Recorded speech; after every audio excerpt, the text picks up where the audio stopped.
Bom dia a todos. Meu nome é Luiz Arthur Peloso, eu sou médico, trabalho com pesquisa clínica e a ideia é conversar um pouco sobre a infecção pelo Covid. Entendam que essa apresentação é mais um bate-papo e não se torna um guia de conduta terapêutica. Quais são os tópicos que eu gostaria de apresentar para os senhores hoje? Comentar um pouco sobre o histórico, sobre a história desse vírus, o SARS-CoV-2, falar sobre transmissão e imunidade, o diagnóstico, tratamento e alguns estudos clínicos. Então, quando a infecção começou, ou quando essa pandemia começou, lá no final de 2019, a gente teve alguns dados que foram reportados sobre a história natural da infecção e o espectro de sintomas. E quais foram eles? Então, a gente entendeu que lá em final de 2019, 10 casos de pneumonia causada por um coronavírus foram identificados na província de Wuhan, na província de Hubei, na China, e com período médio de incubação era em torno de 5 dias, 5,2 dias. E logo depois, nessa província de Hubei, evidências mostraram que o período de incubação era em torno de 5 dias e o início dos sintomas ocorria após mais ou menos 11 dias após a infecção inicial. E se identificou depois por isolamento do vírus. O que era esse vírus? Era um vírus chamado coronavírus, SARS-CoV-2, com essas espículas chamadas, com essas spikes, com essas características específicas do coronavírus que se aderiam ao epitélio respiratório. E aqui a gente soube que com o período médio de incubação em torno de 5 a 6 dias e com o início dos sintomas até depois dos 11, 12 dias.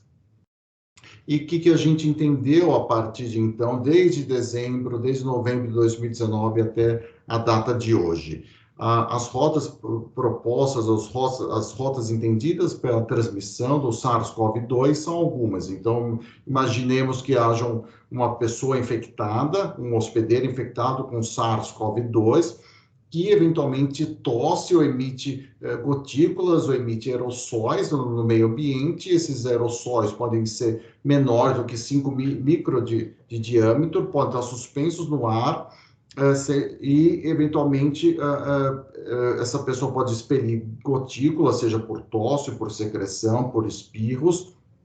Essas gotículas podem ser até maiores do que 5 micras. Eventualmente, uma pessoa, um hospedeiro suscetível pode se infectar com esse vírus. Então, isso pode ser inoculado pela inoculação direta, do aerossol, por essas gotículas vindo de aerossóis ou gotículas vindo pelo nariz ou pela boca, ou eventualmente pelo contato direto com os olhos. E se discute para saber se exatamente há um fômito ou elementos contaminados que possam corroborar ou ter essa estabilidade aí, que possam eventualmente contaminar de modo secundário. É uma informação que vale a pena mencionar é que muitas vezes foram encontrados fragmentos de RNA viral, tanto em urina como em fezes desses pacientes. Mas o que a gente sabe é que a transmissão é fundamentalmente respiratória. Quais são os sintomas primários que ocorrem nos pacientes que desenvolvem infecção pelo COVID? Então, os sintomas, uma vez feito a inoculação por uma transmissão respiratória, os sintomas ocorrem em torno de 2 a 14 dias. Basicamente, os sintomas mais comuns são os sintomas respiratórios, são eles dor de cabeça, tosse, dor de garganta, falta de ar ou dificuldade para respirar, congestão nasal ou nariz escorrendo, perda de paladar, perda de olfato, fadiga, dor muscular, febre ou arrepios, náusea, vômito ou diarreia com manifestação gastrointestinal. Essa doença também afeta outros órgãos e sistemas. Fundamentalmente, o vírus se espalha na corrente sanguínea após inocular pelo epitélio respiratório e pode levar a sintomas neurológicos, sejam eles como dor de cabeça, tontura, encefalopatia, algumas vezes a síndrome de Guillain-Barré, ageusia, mialgia, anosmia, o próprio derrame, evidência de tromboembolismo venoso, ou seja, trombose veia profunda, embolia pulmonar ou uma trombose relacionada ao catéter. Alguns casos de trombose arterial também. E também Manifestações hepáticas podem ocorrer com elevação das enzimas hepáticas, chamada transaminite, ou a bilirrubina elevada. Alguns pacientes podem evoluir com uma lesão renal aguda pelo risco de coagulação dentro dos glomérulos e dos néfrons, das unidades filtrantes do rim, e outras manifestações dermatológicas podem ocorrer, como petequias, livedo reticular, erupção eritematosa, urticária, vesículas ou eritema primário. E o cardíaco, cardiomiopatia, insuficiência cardíaca aguda, choque cardiogênico em situações graves, uma miocardiopatia isquêmica e um cor pulmonar agudo. Manifestações endócrinas podem ocorrer, sejam elas como hiperglicemia ou uma cetoacidose diabética. E, como eu mencionei, algumas manifestações gastrointestinais, como náusea, vômito, diarreia, dor abdominal e perda de apetite, a dita anorexia.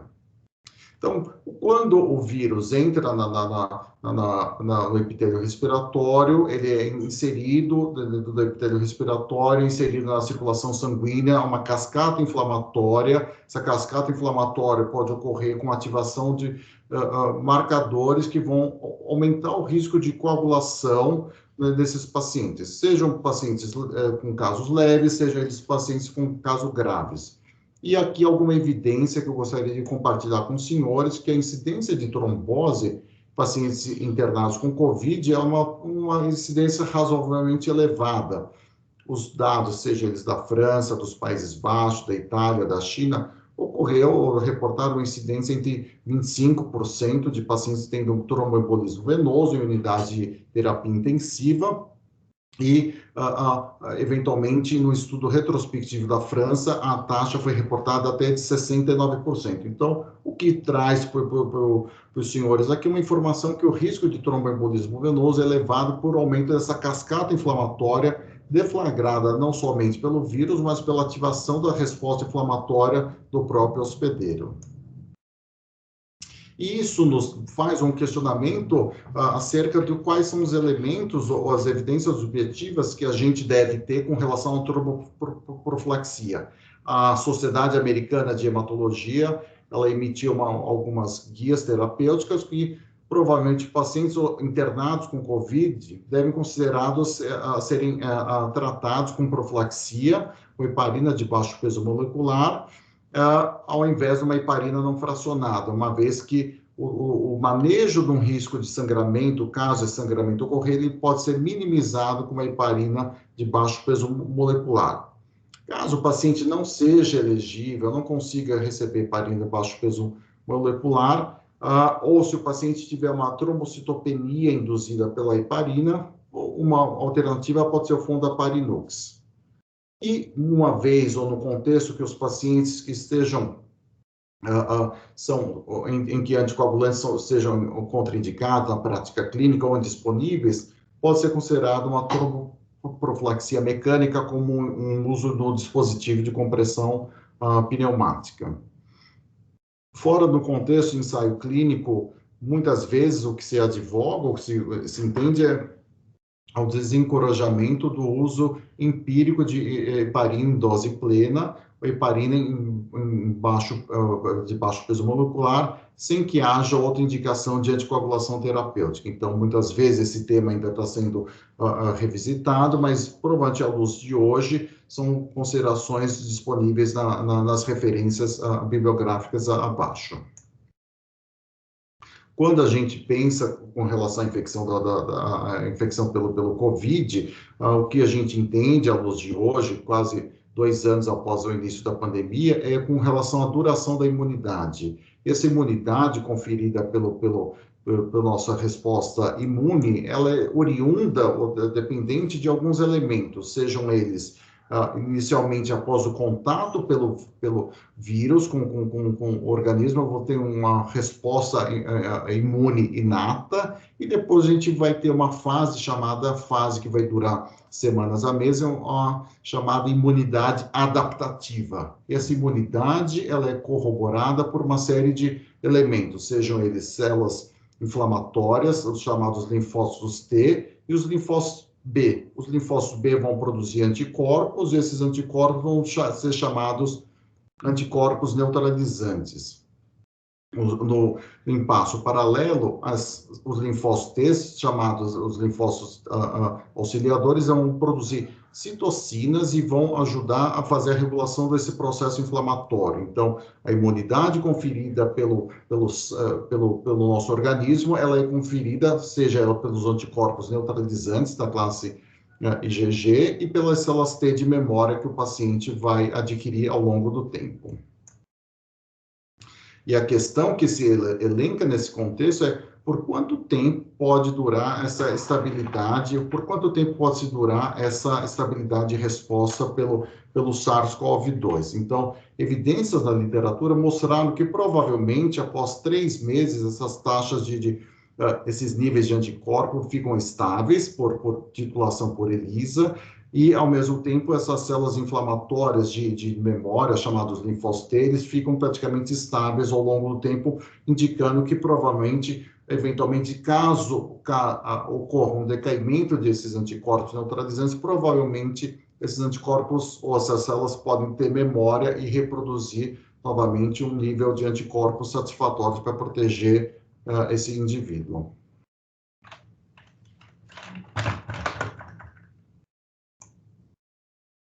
Então, com relação à duração da resposta das células T ao SARS-CoV-2, praticamente os pacientes que tiveram infecção pelo COVID, eles tiveram a detecção de umas células T de memória. Essas células T, sejam elas subpopulações de linfócitos CD4, CD8, elas estavam presentes, praticamente 41 positivos soronegativos, que pacientes tiveram uma infecção leve, né? E provavelmente pacientes que tiveram uma resposta um quadro muito leve de infecção, eles tiveram ainda algum elemento residual dessas células T. E provavelmente o intervalo médio, a duração média que a gente tem, é que esses linfócitos provavelmente persistam por provavelmente 3 meses. Como a gente sabe, uma infecção viral, ela muitas vezes pode causar um risco aumentado por uma outra infecção, seja ela bacteriana, seja ela um outro vírus, seja ela por desregulação da resposta imune do nosso próprio organismo. E um ponto importante que a gente entende com relação ao COVID-19 é o risco de desenvolvimento de co-infecções. Alguns dos senhores tratando pacientes ou assistindo pacientes viram ocorrência de co-infecções nessa população. Então, o modelo proposto que a gente tenha entendido na luz da base dos conhecimentos é que, uma vez o SARS-CoV-2, o COVID-19, entrando em contato com um hospedeiro suscetível, há uma resposta inflamatória local mediada por interferon gama, aumento da produção do muco, uma perda da função ciliar e aumento da síntese de citocinas inflamatórias, chamadas a interleucina 10, interleucina 27. Isso, por si, dentro do território respiratório, ela pode causar uma resposta inflamatória, seja ela local, seja ela também sistêmica. E isso faz o quê? Um desequilíbrio do ecossistema do trato respiratório, facilitando, né, por conta desses fatores diversos, a infecção adquirida por outros agentes, sejam eles Streptococcus pneumoniae, Staphylococcus aureus, pseudomonas ou outras bactérias.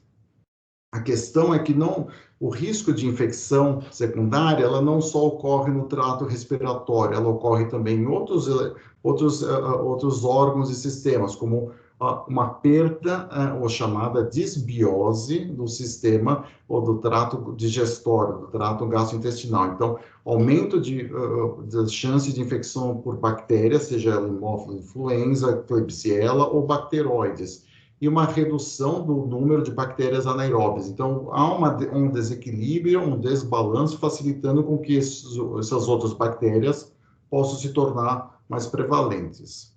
E o que ocorre com essa corroboração desses elementos aqui? Uma perda da função dos macrófagos, uma redução dos neutrófilos e um recrutamento de células inflamatórias vai estar diminuído. Embora tenha uma cascata inflamatória, a cascata inflamatória para coibir esses patógenos, ela vai estar reduzida. E isso vai aumentar ou incrementar o risco do desenvolvimento de uma infecção bacteriana secundária, seja ela uma pneumonia. Isso nos faz lembrar que provavelmente toda a atenção deva ser dirigida para com que a equipe responsável fique atenta para que esses pacientes não tenham infecções secundárias. Um outro ponto que eu gostaria de mencionar aqui nesse bate-papo é com relação à infecção ou reinfecção pelo SARS-CoV-2. Então, alguns pacientes tiveram ao longo do ano 2019, 2020 e foram reinfectados. Existe uma chance desses pacientes serem reinfectados por razões diversas. O vírus está em constante mutação. O vírus tem aquelas proteínas, chamadas aquelas espículas, que se aderem ao epitélio respiratório. Muitas vezes essas espículas elas adquirem mutações e facilitam a adesão do epitélio respiratório. Então, isso por um fenômeno biológico, ele pode ocorrer, embora o caso com infecção, pacientes com Covid, eles foram relatados, mas eles permanecem raros. A questão que é elencada pelo CDC, que a duração e a robustez da imunidade ainda permanecem sob investigação. O que a gente entende que parece que a reinfecção parece ser um evento não muito comum nos primeiros 3 meses após o início da infecção, dos sintomas da infecção anterior. O que isso significa? Que provavelmente nesses 3 meses após o paciente desenvolver uma infecção pelo Covid, o que ocorre nesse contexto é que há um nível de anticorpos neutralizantes e há também um nível de células T inflamatórias que vão coibir ou reduzir a chance de uma infecção. Então, provavelmente isso deva ocorrer e ao longo do tempo, o que a gente entende que, eventualmente, alguns pacientes podem ser suscetíveis a uma reinfecção. Quando a gente pensa no COVID, a gente sabe que muitas das vezes você tem pacientes com espectro leve, assintomático, e muitas vezes pacientes com um curso bastante grave. E a maneira talvez mais didática da gente considerar isso é fazer uma avaliação da gravidade para doenças de risco para a doença grave. E quais são esses parâmetros que a gente consegue entender?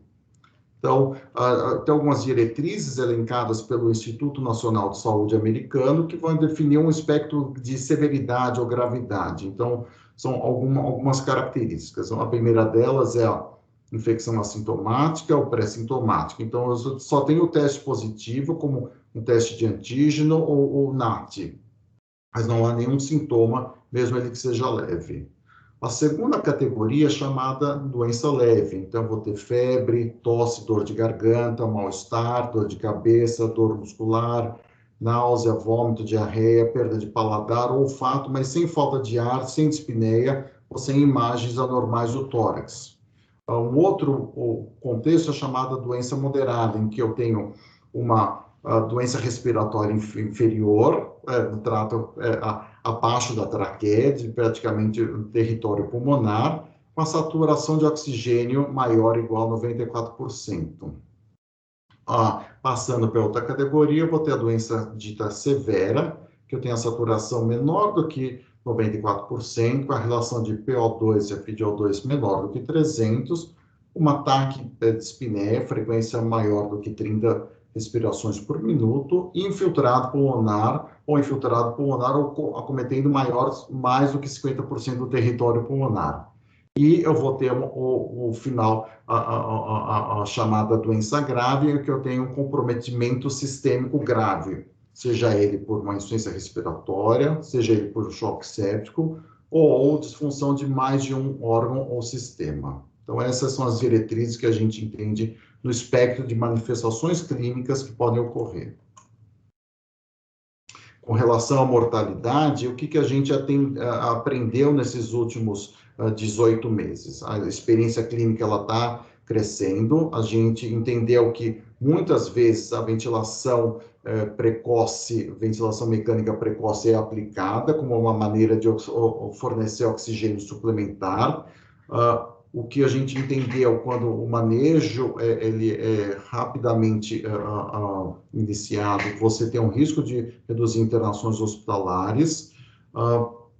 Uma série de intervenções farmacológicas foram consideradas aqui, entradas com um grau de evidência, como o uso de corticoides e remdesivir. Você tem uma série de manejos não farmacológicos, eu vou comentar em detalhes, como a pronação.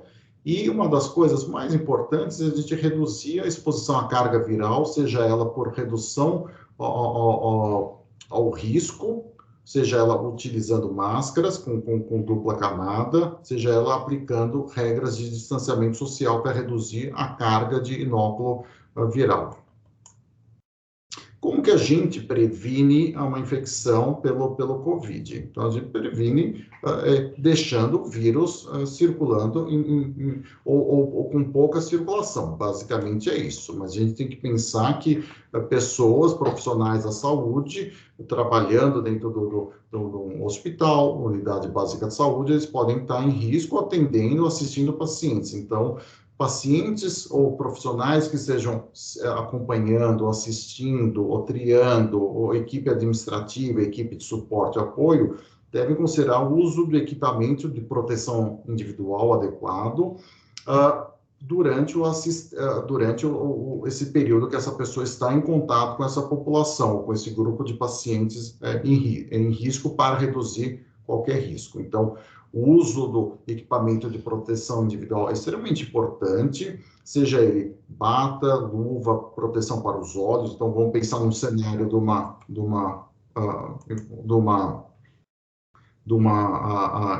uma unidade de terapia intensiva, seja ela para configurações convencionais ou seja ela numa contingência de crise. Então, numa contingência para um paciente no cuidado que eu esteja assistindo, eu vou pensar numa máscara cirúrgica ou numa máscara N95. E a ideia é reduzir uma exposição com geração de aerossol. Caso não haja uma máscara disponível N95, pode-se considerar que essa máscara possa ser reprocessada e utilizá-la tendo a certeza que essa máscara tenha sido re-higienizada e não ofereça risco para o profissional de saúde. Então, essas são recomendações da Sociedade de Infectologia Americana. Então, um ponto que eu gostaria de fazer agora era uma pausa e comentar um pouco sobre triagem e diagnóstico para a infecção. Então, o CDC, como com o Centro de Doenças Infecciosas, a gente tem uma série de prerrogativas para pensar quais são os grandes grupos que a gente vai pensar como algoritmo para pensar em casos sintomáticos, assintomáticos, ou se teve um contato com uma pessoa com COVID, ou se foi assintomático e não sabe a exposição. Então, vamos pensar no paciente que esteja assintomático, eu vou pensar em procurar para saber se tem um fragmento desse antígeno numa secreção respiratória ou de orofaringe desse paciente. Então, a pergunta a ser respondida é: existe a chance desse paciente ter tido contato com um paciente infectado? Sim ou não? E aí, qual é a próxima etapa? Colher uma secreção respiratória desse paciente suspeito, fazer a pesquisa do antígeno e verificar se esse paciente é positivo ou não. Se ele tem um antígeno positivo, provavelmente deve ser confirmado com teste ouro, que é o PCR. Então, eles preenchem essa categoria aqui, infectado com SARS-CoV-2.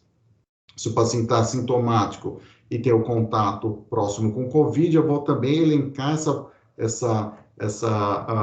saber se esse paciente tem um contato com um antígeno positivo ou não, fazendo o teste, e aí eu vou ter que confirmar com o PCR para saber se tem. Se o PCR for positivo, esse paciente está infectado. Se não está positivo, o paciente não está infectado. E da mesma maneira, se o paciente é assintomático e desconhece alguma exposição, eu vou ter que pesquisar esse antígeno numa secreção respiratória. Se o antígeno for positivo, eu vou ter que confirmar com PCR e colocar esse paciente em isolamento. Se for antígeno negativo, a chance é pouco provável. E quais são as condições, a cronologia para a gente pensar em elaborar o melhor tempo de coleta para o diagnóstico? Então, tentando entender como que é a natureza do vírus, ou o aparecimento do fragmento de partículas virais na secreção respiratória ou a detecção de anticorpos, isso é de importância extremamente crítica para o nosso conhecimento para solicitar e executar os exames. Então, na prática clínica, quando a gente vai pensar em fazer um PCR, o isolamento de antígenos, a gente vai pensar em secreção de nasofaringe, então eu vou pensar no PCR, né? Então essa curva aqui azulada, ou no PCR do lavado broncoalveolar, se o paciente estiver sob intubação. Então, basicamente, um ou 2 dias antes do início dos sintomas, até praticamente uns 7 a 10 dias. Quando eu vou pensar em anticorpos, eu vou pensar isso mais como inquérito epidemiológico, não como diagnóstico. Então, se eu estou pensando uma infecção aguda pelo SARS-CoV-2, pelo COVID, eu vou ter que ter detecção do antígeno, seja ele no teste de triagem ou o padrão ouro, fazer um PCR de uma secreção nasofaríngea, que me parece bastante adequado. E nessa primeira semana aqui, o teste vai se dar positivo. Logo depois, esse vírus ele vai entrar na circulação e a secreção respiratória ele vai ser de pouca valia. E aí, provavelmente, a sorologia ela vai ter uma finalidade mais como inquérito epidemiológico, e não necessariamente para afirmar se eu tenho um diagnóstico agudo da COVID. Então, como eu mencionei, com relação a essa cronologia, tanto o RNA como o antígeno, eles são detectáveis antes do início dos sintomas no paciente, mas é difícil você prever se o paciente teve contato ou não, se ele não tem sintoma, então, provavelmente o início dos sintomas, ele vai te dar uma cronologia, falando assim, eu preciso fazer esse teste, eu preciso avaliar esse paciente com a análise da secreção da nasofaringe dele, colher essa amostra e fazer o teste do antígeno e, se positivo, confirmar com o PCR. O PCR ele se mostra positivo até em torno do terceiro até o 7º dia, que são um período ótimo. Depois ele há uma curva de decaimento da secreção de nasofaringe. Com relação ao teste de antígeno, ele está sendo amplamente utilizado na nossa cadeia de saúde, e basicamente o que ele é colhida uma secreção de nasofaringe, colocado num tubo com uma solução para homogeneizar e liberar proteínas virais dessa nasofaringe, e esse teste rápido, ele vai ter o quê? Uma fita reagente com anticorpos contra essas proteínas virais. Então, essa amostra homogeneizada, o profissional de saúde vai pipetar um pouco dessa mistura nesse pocinho, nessa amostra, essa fita vai absorver, como se fosse uma almofada absorvente, se tiver anticorpos contra o antígeno detectado lá na secreção respiratória, o que vai acontecer? Essa tira reagente vai se tornar colorida e isso vai indicar que o antígeno é positivo ou o antígeno foi detectado. Provavelmente isso vai necessitar com que confirme o diagnóstico com uma reação, o PCR, reação de polimerase em cadeia da secreção respiratória.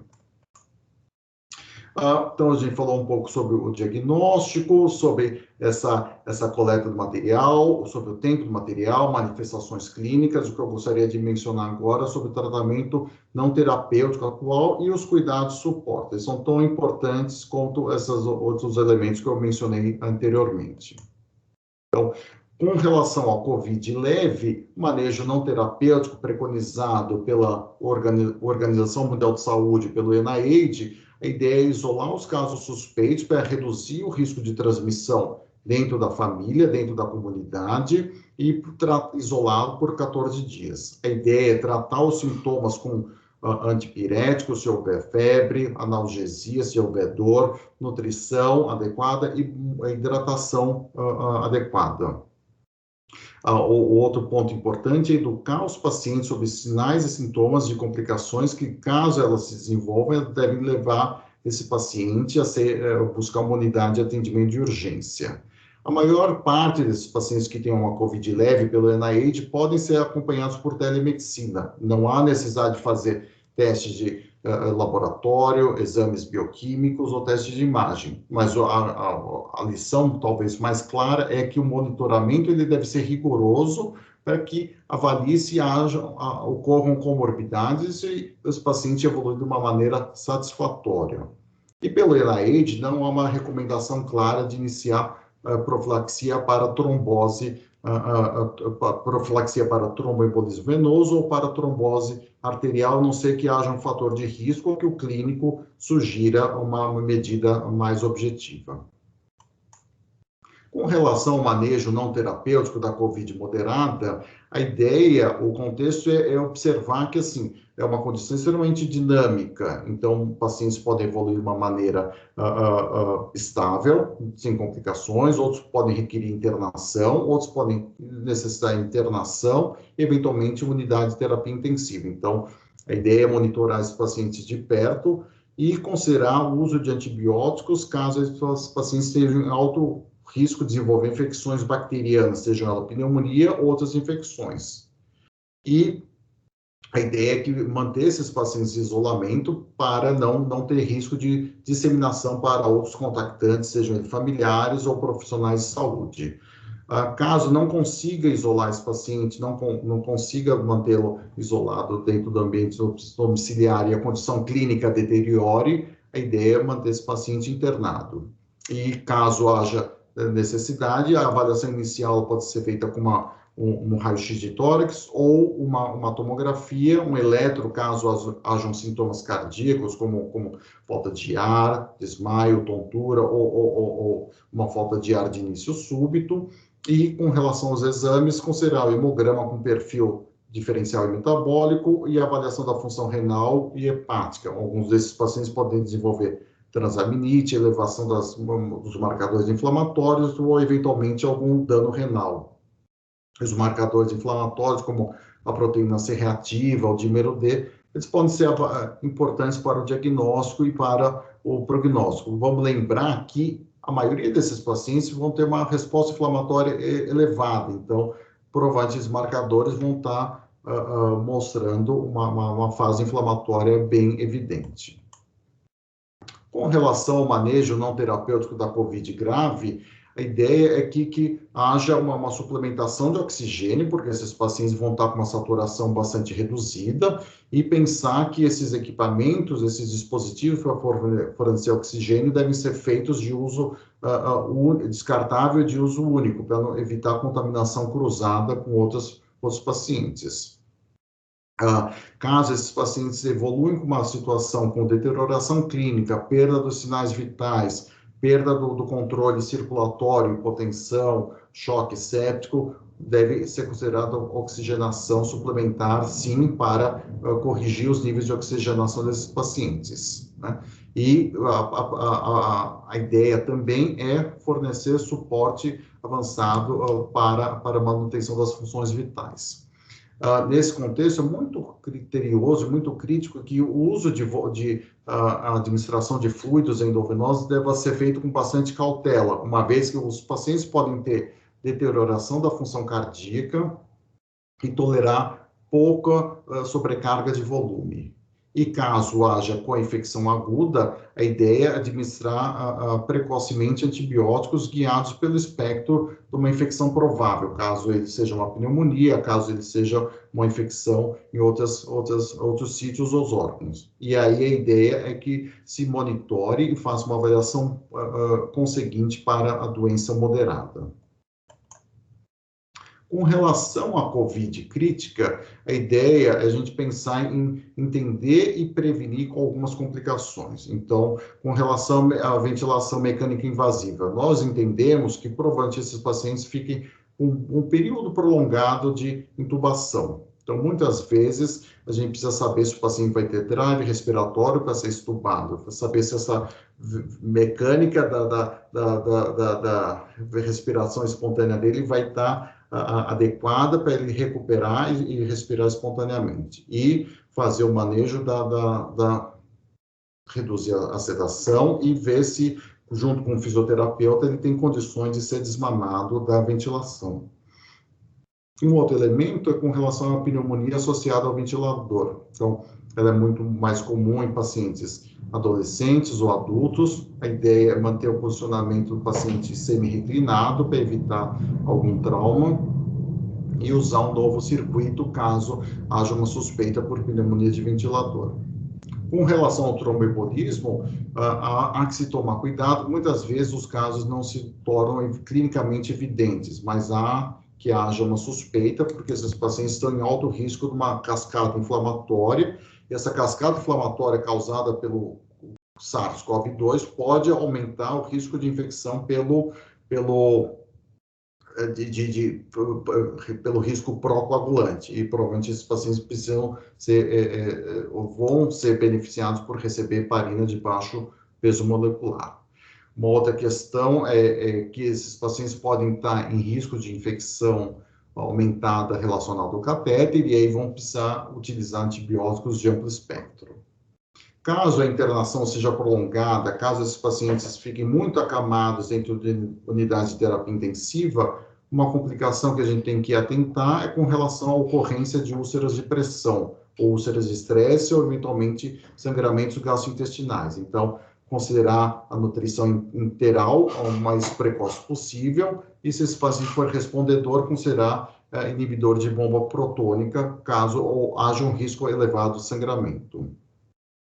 Lembrando que esses pacientes podem estar com risco elevado de infecções respiratórias, infecções gastrointestinais, e podem estar em uso sob uso de antibióticos de amplo espectro. Então, próprio uso de antibióticos de amplo espectro pode fazer o quê? Uma resistência antimicrobiana por uma pressão seletiva. Então, considerar, caso a infecção secundária bacteriana seja debelada, seja controlada, fazer a redução de escalonamento assim que possível. E evitar o uso de polifarmácia, porque isso pode ocorrer o quê? Riscos de interações medicamentosas ou riscos para outros órgãos ou sistemas. Uma outra questão que eu gostaria de mencionar com relação caso ocorra a COVID de modo crítico, o choque séptico. Então, nesse contexto, há um comprometimento da circulação sistêmica, os pacientes não conseguem manter a sua pressão controlada por medidas do próprio paciente, por falta da homeostase, e provavelmente a intensivista, a equipe cuidando desse paciente, vai precisar lançar mão de noradrenalina para adultos, adrenalina para crianças, além da expansão volêmica. Uma questão muito importante que muitas vezes os pacientes podem ter uma limitação da expansão volêmica com soluções cristalóides, e muitas vezes pode se edemaciar com uma certa facilidade. E, nesse contexto, a necessidade de uso de drogas vasopressoras, há que ter uma inserção de um catéter venoso central para fazer uma manutenção e manejo de volume, antibióticos e outras soluções administradas para os pacientes. E algumas vezes há que se considerar tanto o uso de inotrópicos para melhorar a função e o débito cardíaco. Outros elementos que ocorrem muito frequentemente dentro de um cenário, uma unidade de terapia intensiva, dentro de um cenário de uma complicação, são as manifestações extrapulmonares, sejam elas tanto o tromboembolismo venoso, como eu comentei previamente, então o uso de heparina de baixo peso molecular, caso ocorra o tromboembolismo venoso, e eventualmente a insuficiência renal. Muitas vezes a insuficiência renal é fruto esse efeito pró-coagulante sobre os glomérulos, sobre os néfrons, e essa atividade pró-inflamatória que ocorre como uma cascata secundária pela infecção pelo COVID. E caso a insuficiência renal esteja avançando, seja aguda, o paciente entre em anúria, muitas vezes há que se considerar uma terapia renal substitutiva, seja ela diálise e suas formas variáveis de suas diferentes modalidades, hemodiálise ou diálise peritoneal. Eu queria agora usar alguns minutos para a gente bater um papo com relação sobre orientações gerais sobre o manejo terapêutico. Então, como eu mencionei, a infecção pelo COVID-19 ela ocorre por várias etapas. Então, tem uma fase inicial, que é chamada viremia, que é o estágio precoce, e que é representado por esse triângulo azul. Então, nessa ocasião, os sintomas predominantes vão ser febre, tosse seca, linfopenia. Provavelmente, a intervenção terapêutica vai ser provavelmente mais para controlar os sintomas, né? Tão poucas complicações. O segundo estágio, chamado fase pulmonar, E nesse estágio, você tem um misto de resposta viral e um começo de uma resposta inflamatória. E esse momento é um período bastante crítico, porque os pacientes podem ter falta de ar, dispneia, redução da PO2, FiO2 abaixo de 300, indicando um dano pulmonar agudo, lesões pulmonares identificadas pela tomografia, chamadas lesões em vidro fosco, e com níveis anormalmente baixos da procalcitonina. E nesse contexto, a intervenção mais objetiva vai ser o quê? Oxigênio-terapia, uso do anti-inflamatório dexametasona e do antiviral remdesivir. E na fase final, chamada estágio 3, ou chamada fase de hiperinflamação, o que ocorre? Uma síndrome da resposta inflamatória aguda, um síndrome de desconforto agudo pulmonar, insuficiência cardíaca e, eventualmente, uma cascata inflamatória mediada por marcadores pró-inflamatórios, como ferritina, D-dímero B, pró-BNP e provavelmente o benefício demonstrado nesse manejo da COVID vão ser provavelmente medidas suplementares, sejam elas pela dexametasona, seja ela pela suplementação de oxigênio e o manejo das complicações adjacentes. Então, algumas palavras sobre os corticoides.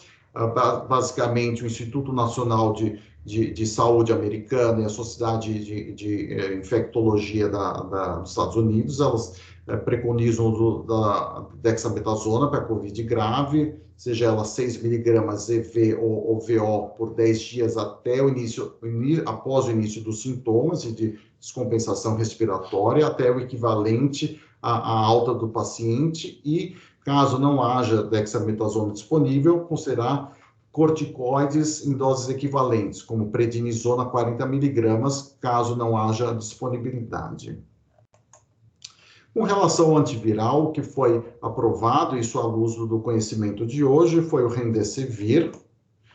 E esse remdesivir, provavelmente, ele pode ter benefício em pacientes adultos e pediátricos que sejam maior ou igual, tenham mais do que 12 anos e pesem mais de 40 quilos. Então, no primeiro dia de tratamento, sejam eles pacientes em ventilação mecânica ou não, a dose preconizada é 200 miligramas no primeiro dia, e a dose de manutenção 100 miligramas entre o segundo e o 10º dia, os pacientes recebendo a ventilação invasiva ou pacientes que não estejam usando ventilação invasiva 100 miligramas no segundo ao 5º dia. Há que se lembrar que não necessariamente todos os países dispõem do remdesivir, então provavelmente o arsenal terapêutico ele vai ser vinculado às práticas de cada local onde o antiviral foi aprovado. Há que se notar que muitos desses pacientes vão ter um grau de disfunção renal e que há provavelmente uma necessidade de ajustar a dose do remdesivir caso haja uma diminuição da função renal, seja ela mensurada pela depuração de creatinina ou eventualmente pelo tempo de protrombina para evitar uma hipercirculação, aumento da meia-vida da droga. Um outro ponto importante que se a gente lembrar sobre a cronologia das manifestações inflamatórias, então a primeira fase é aquele triângulo azul, manifestações pulmonares relacionadas à viremia, a segunda parte é aquele triângulo de cor avermelhada e aquela cascata pró-inflamatória que cursa com risco aumentado de infecção. Então, nesse contexto, a gente tem que pensar em outras medidas, outras drogas para coibir essa cascata inflamatória ou para modular essa resposta inflamatória, seja ela como inibidores de interleucina 6. Então, ao longo desse ano, 2019, 2020, 2021, algumas pesquisas foram feitas para incluir pacientes para inibidor de interleucina 6 ou inibidor do receptor de interleucina 6. E o benefício provado desses pacientes, esse gráfico mostra a cronologia, pacientes que foram tratados com ventilação mecânica exclusiva, pacientes que não tinham recebido ventilação exclusiva, se mostrou um benefício dos pacientes recebendo os inibidores de interleucina 6, para reduzir esse dano inflamatório sistêmico, ou seja ele no território pulmonar, seja ele em outros territórios que possam agravar o estado do paciente. Como a gente ainda está aprendendo a lidar com a Covid a partir de 2019, 2020, 2021, uma série de iniciativas foram encampadas por empresas, laboratórios farmacêuticos, universidades, centros de pesquisa, para tentar elencar a formação de conhecimento e que essa formação de conhecimento possa corroborar em benefício para a população. Então, uma série de ensaios clínicos foram lançados recentemente. Esse daqui é um mapa global do site Clinical Trials, mostrando o número de ensaios clínicos que tenham envolvido pacientes com COVID, seja ele vacina, seja ele terapia, seja ele antivirais, seja elas medidas de tratamento das complicações. Então, praticamente o mundo todo está nessa campanha e acho extremamente vital que a população fique atenta e engajada nessas pesquisas. Eu gostaria de finalizar essa apresentação, esse bate-papo, reiterar que esse bate-papo não se trata de um guia de conduta médica, se trata praticamente mais de uma educação. Ela faz um resumo geral e abrangente desse momento, e praticamente o que a gente aprende hoje vai ser corroborado amanhã com um novo conhecimento. E essas informações, elas fazem parte dessa dinâmica da coleta de dados, e novas pesquisas estão sendo finalizadas e atualizadas, né? Gostaria de reiterar que os médicos e os profissionais na cadeia de saúde devem ficar atentos às novas recomendações, sejam elas ministradas e feitas pelo Ministério da Saúde e da OMS, e que esse conhecimento está sendo construído ao longo dos dias, dos meses, e do empenho coletivo de todo mundo. Eu gostaria de agradecer o tempo de vocês e esperar que essa informação tenha sido útil para todos, como tenha sido para mim. Muito obrigado, uma boa tarde para vocês.